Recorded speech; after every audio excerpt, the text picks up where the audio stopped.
অস্থায়ী যুদ্ধবিরতির মেয়াদ শেষ হওয়ার অল্প সময়ের মধ্যে আফগানিস্তানের কান্দাহার প্রদেশের স্পিন বোলদাক শহরে হামলা চালিয়েছে পাকিস্তানের বিমান বাহিনী। এতে নিহত হয়েছেন ৪০ জন এবং আহত হয়েছেন আরও অন্তত ১৭৯ জন। স্পিন বোলদাক শহরটির অবস্থান আফগানিস্তান পাকিস্তান সীমান্তের কাছে। স্পিন বোলদাকের প্রধান স্বাস্থ্য কর্মকর্তা করিমুল্লাহ জুবায়ের আগা এর বরাত দিয়ে এক প্রতিবেদনে আফগান সংবাদ মাধ্যম তোলো নিউজ জানিয়েছে, নিহত এবং আহতদের সবাই বেসামরিক এবং একটি বড় অংশই নারী ও শিশু। সীমান্তে গত ১১ অক্টোবর থেকে ১৪ অক্টোবর পর্যন্ত সংঘাত, হামলা, পাল্টা হামলার পর ১৫ অক্টোবর থেকে ৪৮ ঘন্টার যুদ্ধবিরতিতে যায় দুই প্রতিবেশী দেশ পাকিস্তান ও আফগানিস্তানের সেনাবাহিনী। সেই যুদ্ধবিরতির মেয়াদ শেষ হয়েছে ১৭ অক্টোবর শুক্রবার স্থানীয় সময় দুপুর ১টার দিকে। বিরতি শেষ হওয়ার কয়েক ঘন্টার মধ্যে এই হামলা চালিয়েছে পাকিস্তান। যারা বেঁচে গেছেন তারা সবাই নিন্দা জানিয়েছেন এই হামলার শিকার এবং আহত হাজি বাহরাম নামের এক ব্যক্তি তোলো নিউজকে বলেন, আমি ইতিহাসে কখনো এমন অবিচার দেখিনি। একটি দেশ যারা নিজেদের মুসলিম বলে দাবি করে, তারা এখানে নারী, শিশু ও বেসামরিক লোকজনের ওপর হামলা করল।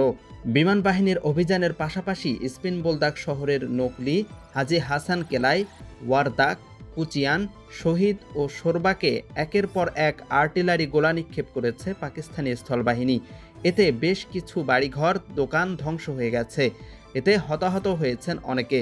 আফগানিস্তানের সঙ্গে পাকিস্তানের সাম্প্রতিক সংঘাতের মূলে রয়েছে পাকিস্তানের তালেবানপন্থী সশস্ত্র রাজনৈতিক গোষ্ঠী তেহরিক-ই-তালেবান (TTP). বেশ কয়েক বছর আগে পাকিস্তানের সরকার কর্তৃক নিষিদ্ধ হওয়া এই গোষ্ঠীটি পাকিস্তানের আঞ্চলিক অখণ্ডতার জন্য দিনকে দিন বড় চ্যালেঞ্জ হয়ে উঠেছে। আফগানিস্তানের সীমান্তবর্তী পাকিস্তানি প্রদেশ খাইবার পাখতুনখোয়া TTPর ঘাঁটি। ২০২১ সালে আফগানিস্তানে তালেবান সরকার প্রতিষ্ঠিত হওয়ার পর গোষ্ঠীটি আরও বেপরোয়া হয়ে উঠেছে। পাকিস্তানের অভিযোগ, আফগানিস্তানের তালেবান সরকারের মদত ও আশ্রয় প্রশ্রয় পাচ্ছে TTP। তবে কাবুল বরাবরই এই অভিযোগ অস্বীকার করে আসছে। গত ৯ অক্টোবর আফগানিস্তানের রাজধানী কাবুলে হামলা চালিয়ে TTPর শীর্ষ নেতা নূর ওয়ালি মেহসুদকে হত্যা করে পাকিস্তানের বিমান বাহিনী।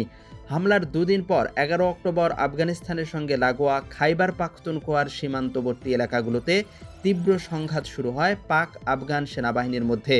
৪ দিন সংঘাত চলার পর ১৫ অক্টোবর ৪৮ ঘন্টার যুদ্ধবিরতি হয় পাকিস্তান ও আফগানিস্তানের মধ্যে।